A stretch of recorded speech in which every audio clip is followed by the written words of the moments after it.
This is allegorically speaking, for these women are two covenants, one proceeding from Mount Sinai, bearing children who are to be slaves. She is Hagar.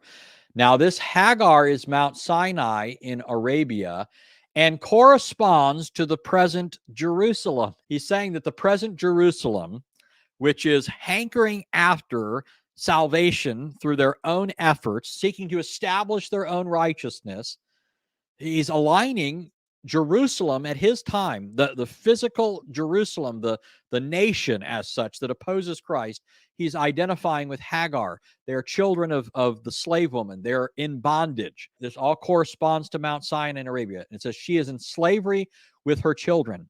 But the Jerusalem above is free. She is our mother. For it is written, rejoice, barren woman who does not bear. Break forth and shout, you who are not in labor. For more numerous are the children of the desolate than the one who has a husband. And you, brethren, like Isaac, are children of promise.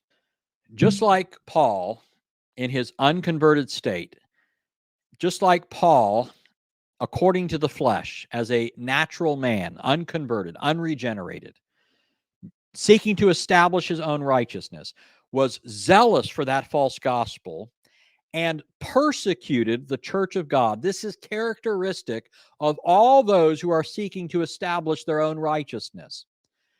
They cannot tolerate, they cannot abide hearing this gospel. It strikes at their pride. Paul says, he who was born, he's talking about Ishmael, according to the flesh, persecuted him who was born according to the Spirit, referring to Isaac. But notice the reason Paul's saying this.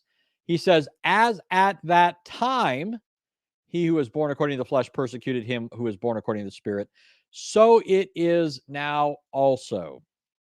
What Paul was doing prior to his conversion showed him to be of the flesh, showed him to be in bondage, showed him to be like Ishmael. However, having been converted and having turned to Christ in faith, no longer seeking to establish his own righteousness, now having the Spirit and seeking to bring forth the fruit of the Spirit, Paul is no longer on the end of dishing things out, but on the receiving end. Right? It should be no surprise that those people who believe a false gospel want to speak so intemperately and are so vicious in their opposition to those who proclaim this gospel.